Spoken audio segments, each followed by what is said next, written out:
सबसे पहले हम लोग हमारे इस firebase.google.com इस वेबसाइट पर आएंगे। यहाँ पर आने के बाद जो भी आपके लॉगिन क्रेडेंशियल्स है आप उसे एंटर करो। यहाँ ऑलरेडी सेव्ड है, इनकेस अगर सेव नहीं होता है तो आप लोग उसे टाइप करके भी लॉगिन कर सकते हो। सो मैं यहाँ पासवर्ड डाल देता हूँ।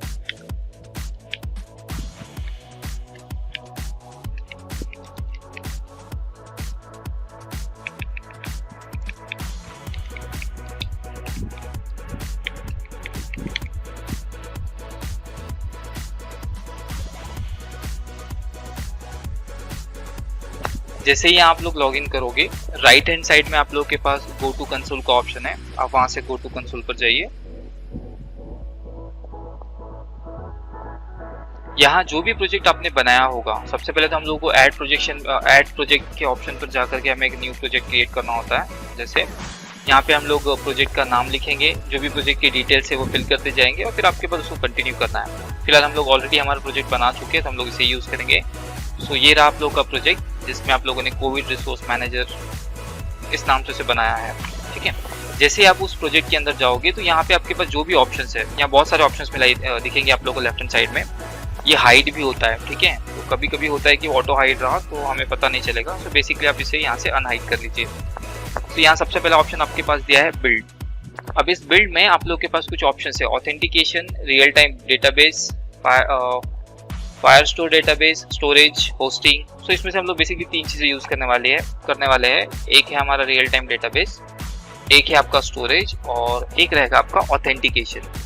ऑथेंटिकेशन बोलने का मतलब होगा कि जब हम लोग यूजर को लॉगिन करने के लिए फोर्स करेंगे या फिर लॉगिन करने के लिए कुछ इंस्ट्रक्शंस देंगे, सो वो लॉगिन आप किस मेथड पे करना चाहते हो, तो उससे रिलेटेड ये होता है आपका ऑथेंटिकेशन। ठीक है, सभी अभी ऑथेंटिकेशन में ये हम लोग फर्स्ट टाइम इस विंडो पर है, इसलिए आपको ऑप्शन देगा। सो सिंपली आप लोग को गेट स्टार्टेड करना है।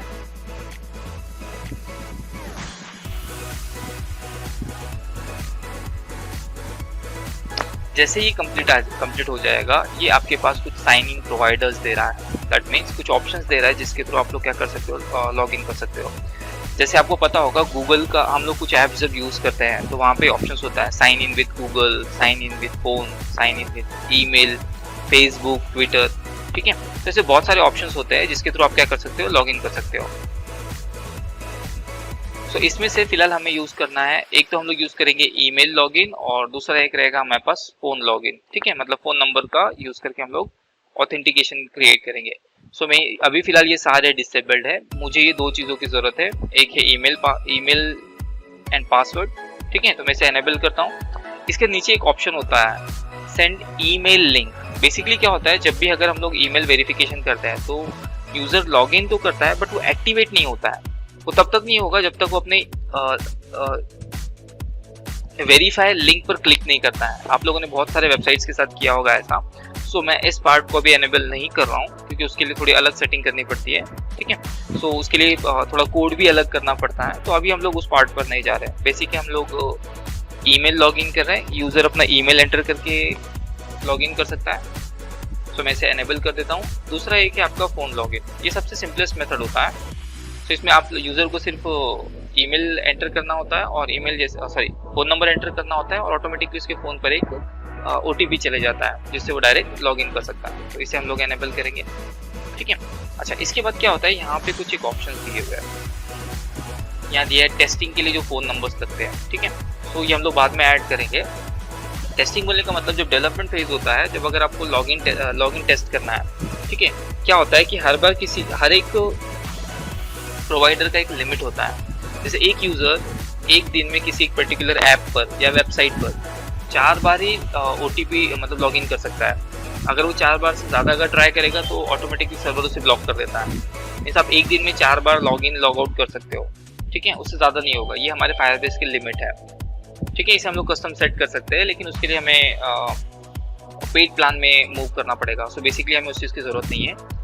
टेस्टिंग फ़ोन नंबर्स बोलने का मतलब सिर्फ इतना होगा कि जहाँ पर हम लोग हमारे खुद के फ़ोन नंबर्स डाल के रखेंगे और एक प्री डिफाइंड वेरिफिकेशन कोड रहेगा। तो हमें वेरिफिकेशन कोड नहीं आएगा, बट उस कोड को एंटर करके जो भी वेरिफिकेशन कोड आपने सेट किया है उसको डाल करके आप लोग लॉग इन कर सकते हो। तो फिलहाल मैं इस पार्ट को स्किप कर रहा हूँ, जब हम लोग इसको एक्चुअली सेट करेंगे तब हम लोग देखेंगे। ठीक है, सो इसे मैं सेव कर देता हूँ। सो ये 2 चीज़ हम लोगों ने एनेबल कर दिए, log in with email, log in with phone number. Okay, इसके बाद ये हो गया आपके लॉगिन जो सेटअप था, आप लोगों ने लॉगिन से रिलेटेड परफॉर्म कर दिया। इसके साथ साथ यहाँ पे कुछ साइन इन रूल्स होते हैं, ठीक है। वो रूल्स हम लोग बाद में डिस्कस करेंगे, अभी इसे डिस्कस करने की जरूरत नहीं है। उसके बाद होता है आपका रियल टाइम डेटाबेस। अब ये रहा real time database. First time always हर किसी को इसी तरह से दिखाई देगा अगर वो किसी प्रोजेक्ट पर काम कर रहा है तो सबसे पहले तो आपने डेटाबेस क्रिएट करना होता है। बोलो,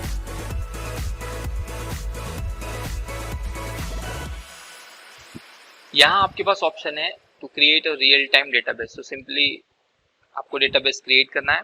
यहाँ पे डेटाबेस का लोकेशन पूछता है। सो बेसिकली जो भी अवेलेबल ऑप्शंस होंगे आप लोग उसे यूज कीजिए। फिलहाल मैं इसे यूनाइटेड स्टेट्स ही रखता हूँ, ठीक है। तो इसे हम लोग नेक्स्ट कर देते हैं। अब यहाँ होता है सिक्योरिटी रूल्स। अब ये रूल्स को हम लोग को समझना पड़ेगा, अभी इस चीज़ की जरूरत नहीं है। इसे मैं फिलहाल क्या करता हूँ, टेस्ट मोड पे शुरू करता हूँ।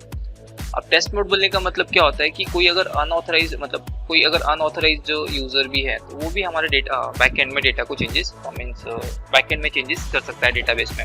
सिंपल डेटाबेस में वैल्यूज को रीड और राइट कर सकता है। अगर मैं इसे लॉक मोड कर दूंगा तो हमें रूल सेट करने पड़ेंगे, फिर रूल सेट करने के लिए मुझे उसको पूरा डिस्क्राइब करना पड़ेगा। सो जब हम लोग उस पार्ट को पढ़ेंगे समझेंगे तब हम लोग उस चीज़ को देखेंगे। ओके, सो फिलहाल अभी हम लोग उसको टेस्ट मोड में ही रखते हैं। इसे मैं एनेबल कर देता हूँ। सो हमारा डेटाबेस रेडी हो जाएगा। डेटाबेस का नाम क्या रहेगा ये ऑटोमेटिकली डिसाइड होता है, ठीक है। सो आप लोगों को उस चीज़ की चिंता करने की जरूरत नहीं है, वो ऑटोमेटिकली ले ही लेगा। सो ये आ गया हमारा बैकएंड में डेटाबेस। ओके, इसके बाद एक तीसरी चीज़ की जो हमें जरूरत पड़ेगी वो रहेगा आपका स्टोरेज।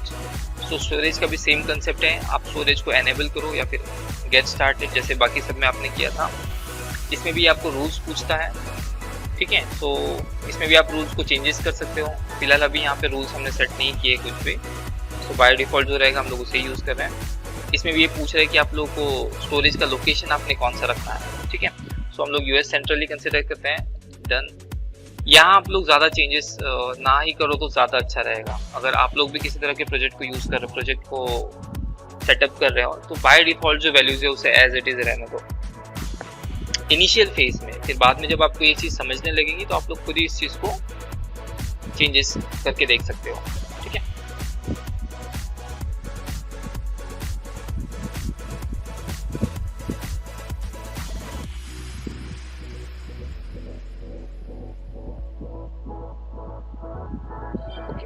सो फिलहाल हमने किसी तरह की फाइल्स को अपलोड नहीं किया है। तो ये हमारा बकेट जो है, बेसिकली इसे बकेट बोला जाता है, बकेट कंसिडर किया जाता है। तो यहाँ पे फिलहाल अभी हमारे पास किसी भी तरह की इन्फॉर्मेशन नहीं है, ठीक है। सो ये था एक बेसिक चीज़ है जो हम लोगों ने यहाँ पर सेटअप कर ली, ठीक है। उसके साइन इन मेथड सेटअप किया आपने, उसके बाद रियल टाइम डेटाबेस बनाया और स्टोरेज को आपने सिंपली एनेबल किया। अब डेटाबेस में जिस हम रूल्स की बात कर रहे थे तो आप लोग यहाँ देख सकते हो रियल टाइम डेटाबेस जहाँ हेडिंग दिया हुआ है इसी के नीचे आपके पास ऑप्शन है। एक तो आपने जो डेटा स्टोर किया है वो दिखाएगा इस वाइट वाले स्पेस पर, ठीक है। उसके बाद है रूल्स। जो रूल्स हमने सेट किए थे फिलहाल ये अभी हमारा टेस्ट मोड पे है। मीन्स टेस्ट मोड में ये 23/6/2021 मीन्स नेक्स्ट मंथ 23 डेट तक ये ऐसे ही एनेबल रहेगा। जैसे ही ये डेट क्लोज होती जाती है या फिर इस डेट के बाद ये ऑटोमेटिकली लॉक हो जाएगा, ठीक है। वो आपको बार बार मैसेज आपके ईमेल पे, फ़ोन नंबर्स पे कुछ पुशअप करता है, तो आपको इस चीज़ का ध्यान रखना पड़ेगा। तो इसे हम लोग बाद में सेटअप करेंगे जब हम लोग हमारे प्रोजेक्ट पर एक्चुअली काम करेंगे। ओके, स्टोरेज में भी इसी तरह से रूल्स होते हैं। तो फिलहाल मैं किसी तरह के रूल्स यहाँ डिफाइन नहीं कर रहा हूँ। ओके, यहाँ आप लोग देख सकते हो। ये रूल्स का बेसिकली मतलब ये होता है कि कुछ इन्फॉर्मेशन ऐसी होती है जहाँ पे हमें यूजर को उस पर्टिकुलर पार्ट ऑफ डेटा, मतलब एक पर्टिकुलर पार्ट ऑफ डेटाबेस को हम उससे रीड करने की परमिशन देते हैं कि वहां से वैल्यूज रीड कर सकता है। उसे परमिशन नहीं है कि वो वहां पे राइट कर सके। ओके, दूसरी चीज फॉर एग्जांपल जैसे अगर यूजर कौन से स्टेट में है, कौन से सिटी में, कौन से एरिया में है, तो वो इस वैल्यूज को रीड कर सकता है ऐप के थ्रू, वो उसमें चेंजेस नहीं कर सकता है। So that means we are limiting that user up to a read permission. But in case if he wants something to buy from some resource person, so in that case he can read the information as well as he can write the information. Okay, जैसे हम लोग कोई website में या फिर किसी चीज़ में कुछ परचेज करते हैं तो हम लोग कौन से प्रोडक्ट अवेलेबल है हम लोग चेक कर सकते हैं, हम लोग वहाँ पे नया प्रोडक्ट ऐड नहीं कर सकते। So that is our not right, that is not available for a user. Okay, so that is the read permission. But जब आप ऑर्डर प्लेस करते हो तो आप ऑर्डर प्लेस करने के समय आपकी जो डिटेल्स है along with that product details, ये सारी डिटेल्स को आप बैकएंड में डेटाबेस में राइट करते हो ताकि आपके एडमिन्स को या फिर जो भी आपको सर्विस प्रोवाइडर होगा उसे पता चले। सो उस केस में आपके पास रीड और राइट दोनों परमिशन होती है। सो उसके लिए हम लोग को रूल सेट करने पड़ते हैं, नहीं तो कोई भी अनऑथराइज जो यूजर जो रहेगा वो आपके डेटा के साथ चेंजेस कर सकता है। ठीक है, सो हम लोग उसे बाद में डिस्कस करेंगे। अभी ये था आपका प्रोजेक्ट सेटअप, तो ये हमारा प्रोजेक्ट सेटअप हो चुका है, बैकएंड जो सेटअप हमें करना था। ठीक है, इसके बाद आता है आपका एंड्रॉइड स्टूडियो का सेटअप। ओके, सो मुझे एक बात बताओ कि आप लोगों के पास मोस्टली सबके पास मेरे ख्याल से ठीक ठाक अभी रिसेंट लैपटॉप्स ही होंगे जिसमें i3 i5 ऐसा कोई प्रोसेसर होगा। कोई ऐसा है क्या जिसके पास ड्यूल कोर प्रोसेसर वाला लैपटॉप है जिसमें 2 GB रैम है? अगर 2 GB रैम है तो उसको आराम करने दो, उसके साथ किसी भी तरह की कुछ काम करने की जरूरत नहीं है। प्रैक्टिस के लिए दूसरा क्या ऑप्शन मैं आपको दूसरा वो बता दूंगा। ठीक है, एक स्ट्रॉन्ग हार्डवेयर की जरूरत है। एंड्रॉइड स्टूडियो जो होता है वो काफ़ी स्ट्रॉन्ग हार्डवेयर के ऊपर काम करता है। जो मिनिमम रिक्वायरमेंट इन्होंने मेंशन की है उस रिक्वायरमेंट से ज़्यादा की हमें ज़रूरत पड़ती है। ओके, न्यू टैब में आ गए तो सिंपली आपने करना क्या है, यहाँ पर आप ऐसे ही आप तो सर्च कर सकते हो एंड्रॉइड स्टूडियो सेटअप। ओके, या बेसिकली आप एंड्रॉइड स्टूडियो डाउनलोड भी डालोगे तो आपको सर्च रिजल्ट में मिल ही जाएगा।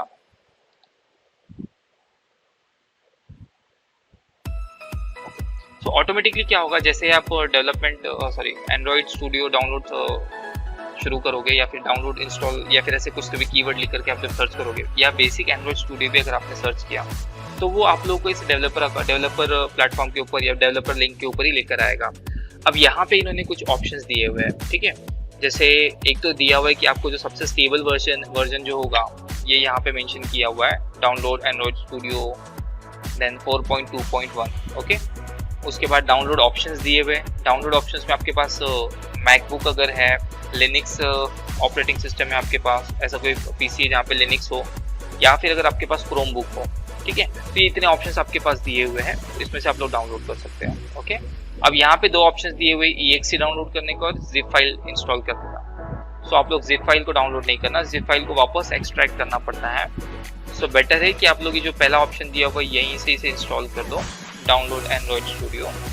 जैसे ही आप इसे क्लिक करोगे ये कुछ आपको इंस्ट्रक्शंस देगा और इसको डाउनलोड एंड्रॉइड स्टूडियो पे जैसे आप क्लिक करोगे ये डाउनलोड होना स्टार्ट हो जाएगा। ओके, यहाँ आप लोग देख सकते हो ये ऑलरेडी मेरे पास डाउनलोड किया हुआ है, मैं फिर से इस चीज़ को डाउनलोड नहीं करूँगा।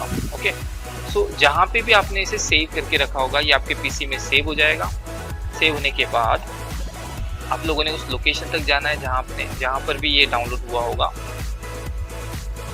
फिलहाल मेरे पीसी में यहाँ पे मैंने प्रोग्राम का एक फोल्डर बना कर रखा है, यहाँ पर है एंड्रॉइड स्टूडियो। ओके, सो ये मेरा सेटअप है।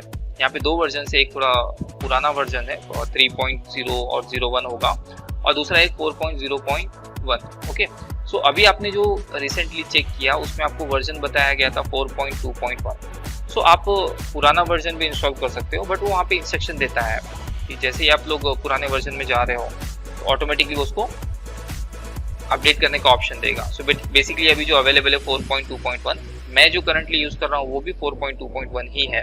ओके, वो बाय डिफॉल्ट अपडेट हो जाता है या फिर हमें ऑप्शंस मिलता है। सो आप इसे डाउनलोड करके इंस्टॉल कर सकते हो। इंस्टॉल करने का बेसिक मेथड है डबल क्लिक। शुरू हो गया, अब सिंपली क्या करो, डबल क्लिक करो उस सेटअप फाइल के ऊपर, ये आपको कुछ इंस्ट्रक्शंस देगा, आपको लोकेशन पूछेगा कहाँ सेव करना है, आपको सिंपली नेक्स्ट नेक्स्ट नेक्स्ट और अगर कोई एग्रीमेंट आता है तो उसे एक्सेप्ट करके इंस्टॉल कर लीजिए। ठीक है, ये बहुत कॉम्प्लिकेटेड काम नहीं है, इजीली आपके पास अवेलेबल हो जाएगा। ठीक है, तो मैं अभी इसे इंस्टॉल करके आपको नहीं दिखा सकता कि अगर मैं इसे इंस्टॉल करूँगा तो मेरे पीसी में जो ऑलरेडी इंस्टॉल्ड है वो डिलीट हो जाएगा। आपको सबसे पहले क्या करना पड़ेगा, एंड्रॉइड स्टूडियो इंस्टॉल करना पड़ेगा सबसे पहले आप लोगों को आपका जावा इंस्टॉल करना पड़ेगा। और जावा इंस्टॉल करने के लिए सेम वैसा ही बेसिकली आप गूगल या किसी ब्राउज़र पे जाके जावा डाउनलोड लिखो, आपको ऑप्शंस मिल ही जाएंगे। ओके, यहाँ बेसिकली ये प्रॉपर्टी है आपके ओरेकल सिस्टम्स की, तो हम लोग उसके ऑफिशियल साइट पे इसे डाउनलोड कर सकते हैं। तो यहाँ पे आप लोगों को दिख रहा है जावा एसई डाउनलोड, तो यहाँ पे आप लोग देख सकते हो ओरेकल जेडीके यहाँ पे ऑप्शन दिया हुआ है। ठीक है, सो बेसिकली मैं इस JDK को डाउनलोड करता हूँ। यहाँ देखो बहुत सारे ऑप्शन दिए हुए हैं, जैसे एंड्रॉइड स्टूडियो में एंड्रॉइड स्टूडियो के लिए ऑप्शंस थे, वैसे यहाँ पे आपके पास जावा के लिए भी ऑप्शन है। ठीक है, अच्छा JDK बोलने का मतलब होता है जावा डेवलपमेंट किट, यहाँ मेंशन किया हुआ है। और एक और होता है JRE, जावा रन टाइम एनवायरनमेंट। तो उससे आपको कुछ लेना देना नहीं है, हालांकि दो अलग अलग चीज़ें हैं। फिलहाल हम लोग किसी भी एक जावा को हमारे यूज़ के अकॉर्डिंगली डाउनलोड कर सकते हैं। ध्यान रखना आपका प्रोसेसर कौन सा है। फिलहाल जो आपको ऑप्शंस दिखाई दे रहे हैं यहाँ पर, ये सारे के सारे 64 बिट वर्जन के हैं। ओके, अगर आपको 32 बिट वर्जन चाहिए होगा तो आप डायरेक्टली 32 बिट वर्जन डाउनलोड कर सकते हो। तो फिलहाल वैसे 32 बिट में आपका एंड्रॉइड स्टूडियो नहीं चलेगा देन। ठीक है, एंड्रॉइड स्टूडियो के प्रीवियस वर्जन आप लोग को डाउनलोड करने पड़ेंगे। तो यहाँ से आप लोग कोई भी एक पर्टिकुलर डाउनलोड इंस्टॉल कर सकते हो। तो जैसे यहाँ पे दिया है विंडोज़ x64 इंस्टॉलर, तो इसे क्लिक कीजिए, डायरेक्टली एक सेटअप फाइल डाउनलोड होगी। इसे भी डबल क्लिक करके ही इंस्टॉल करना होता है। ठीक है, तो इसकी मैं लिंक भेज देता हूँ कैसे इसे डाउनलोड किया जाता है, तो आप लोग वहाँ से कर सकते हो। ओके, तो यहाँ तक आप लोगों को कुछ, तो आपका जो पीसी है उसमें ऑपरेटिंग सिस्टम कितने बिट का है वो आप कैसे चेक करोगे। तो इसके लिए आप क्या करो, यहाँ पे नीचे में एक ऑप्शन होता है, या फिर माई कंप्यूटर जहाँ भी होगा ना, माई कंप्यूटर पे जाओ। जैसे यहाँ पे दिस पीसी है, यहाँ पे राइट क्लिक करो और प्रॉपर्टीज पे क्लिक कर दो। तो यहाँ से ये आपको आपके सिस्टम की सारी इंफॉर्मेशन प्रोवाइड कर देगा। ओके, सो प्रोसेसर का नाम क्या है, आपके पास अवेलेबल रैम कितनी है, उसके बाद आपका ऑपरेटिंग सिस्टम कितने बिट का है। ये काफ़ी इंपॉर्टेंट है, जो मैंने हाईलाइट किया है ये चीज़ हमें चाहिए है। ठीक है, 64 bit operating system. In case अगर आपके इसमें 32 बिट है तो उसका कॉन्फ़िगरेशन अलग होता है। ओके, सो बेटर होगा एंड्रॉयड स्टूडियो के सेटअप के लिए, एंड्रॉयड एप्लीकेशन को डेवलप करने के लिए हमारे पास 64 बिट एनवायरनमेंट हो। तो इस चीज़ को चेक कर लेना। किसी केस में अगर नहीं है तो उसे पीसी को फॉर्मेट करके फिर से फ्रेश 64 बिट इंस्टॉलेशन करना पड़ेगा। ओके, तो वो पहले चेक कर लेना जिसके पास है। और जिसके पास पीसीज अवेलेबल नहीं है तो वो लोग कुछ म्यूचुअल अंडरस्टैंडिंग